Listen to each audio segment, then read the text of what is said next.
सूरत महानगर पालिका के दो रूप दिखने को मिले। सूरत के कतारगाम इलाके में बड़ी पत्थरों की शेड बनाई गई। सूरत के कतारगाम में तान दिए बांधकाम चक्रे अवैध ढांचे और पत्थरों की शेड खड़े किए हैं। शहर के मॉल, बाजार, दुकानें सील कर दी गई है, लेकिन अवैध रूप से बनाए गए पत्थरों के शेड के खिलाफ कोई कार्यवाही नहीं की गई। एसएमसी नहीं कर रहे हैं।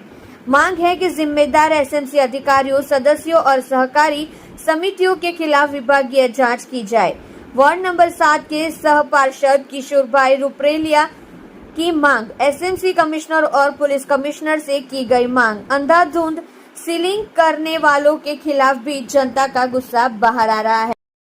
आप देख रहे हैं माटी की आवाज न्यूज चैनल को आनंद सिंह ठाकुर के साथ।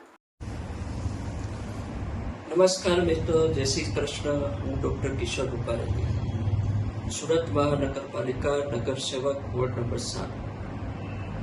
થોડા સમય પહેલા રાજકોટની અંદર એક ગોઝારી દુર્ઘટના કહીએ કે જે પણ કઈ અધિકારીઓના મેળા પીપળાથી બનેલી જે દુર્ઘટના છે ને એમાં જે માર્યા ગયેલા લોકો છે એમને શ્રદ્ધાંજલિ આપું છું।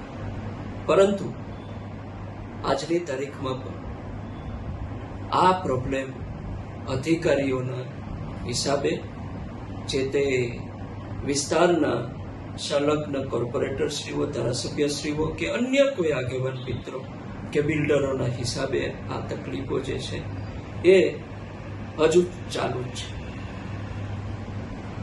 વારંવાર લગભગ મારા દ્વારા ઝોનના ઉચ્ચ અધિકારીઓ અને કમિશનર શ્રી સુરત મહાનગરપાલિકાને વારંવાર રજૂઆતો અને લેટર દ્વારા પત્રની જાણથી એમને ધ્યાન દોરવામાં આવે છે કે ઇલીગલ કન્સ્ટ્રક્શન અને જે ટેમ્પરરી સ્ટ્રક્ચરો છે જે સુરતની અંદર બની રહ્યા છે એ ટેમ્પરરી સ્ટ્રક્ચરો, ઇલીગલ કન્સ્ટ્રક્શન અને જે ગેરકાયદેસર શેડ બનાવવામાં આવે છે એને દૂર કરવામાં આવે અને નવા બનતા અટકાવવામાં આવે। વારંવારના પત્રો છતાં પણ ઉચ્ચ અધિકારીશ્રીઓ, કમિશનરશ્રીઓ કે જે તે ઝોનના અધિકારીશ્રીઓએ આ બાબતે કોઈ જ ધ્યાન દોરવા છતાં કોઈ જ પ્રકારની કાર્યવાહી કરેલી નથી। વાત કરું તો અમારા જે કતારગામ વિસ્તારની અંદર લગભગ ઘણા વર્ષોથી આ બાબતનો પ્રશ્ન લગભગ ચર્ચાઈ રહ્યો છે કે આ વિસ્તારની અંદર વધારેમાં વધારે ઇલીગલ કન્સ્ટ્રક્શન અને ઇલીગલ ડોમ અને ઇલીગલ આ ટેમ્પરરી સ્ટ્રક્ચરો બનાવવામાં આવેલા છે। એમાં ઘણા બધા નાના ઘરના લોકો એટલે કે મધ્યમ વર્ગથી ગરીબ વર્ગના લોકો વધારે ખર્ચ ન થાય એના હિસાબે એક નાની એવી કોટડી બનાવી અને પોતાનો ધંધો અને બેરોજગારીને દૂર કરી અને રોજગારી પોતાના પરિવાર માટે રોજગારી મેળવવા માટેની કોશિશ કરતા હોય છે।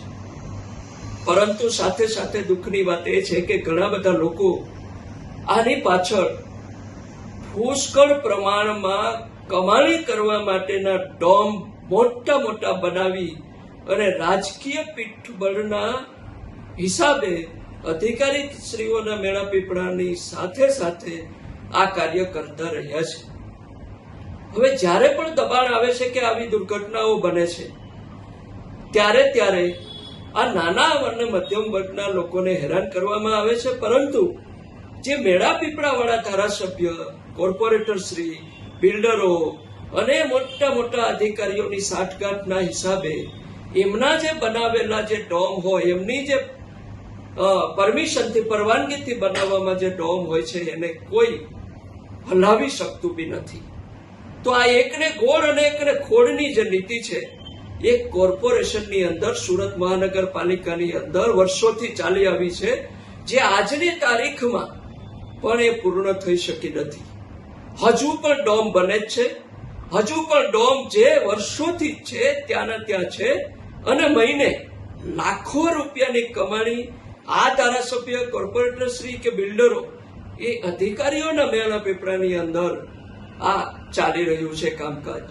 હાલમાં જ મેં કલેક્ટરશ્રી, માનનીય કલેક્ટરશ્રી, માનનીય પોલીસ કમિશનરશ્રી અને તાજેતરમાં માનનીય મહાનગરપાલિકાના કમિશનરશ્રીને પણ એક ટીપી 25ની અંદર જે વર્ષોથી જે ઇલીગલ કન્સ્ટ્રક્શન જે ચાલી આવ્યું છે અને ડોમ જે બનાવી અને એમાં મોટા પાયેથી કામકાજ કરવામાં આવી રહ્યું છે એ બાબતે મેં અરજી કરેલી છે અને એમને કહ્યું છે કે આની પાછળ જે મોટા પ્લોટો પડેલા છે એમાં લાખો રૂપિયાના જે ડોમ કોની પરમિશનથી અને કોના મેળા પીપળાની અંદર આ બનાવવામાં આવે એની તપાસ થાય અને જે પણ કોઈ આમાં અધિકારીઓ જવાબદાર હોય, જે પણ કોઈ આમાં ધારાસભ્ય જવાબદાર હોય, જે પણ કોઈ કોર્પોરેટર શ્રી આમાં જવાબદાર હોય કે જે પણ કોઈ બિલ્ડર જવાબદાર હોય કે કોઈ આગેવાન જવાબદાર હોય, એમની ઉપર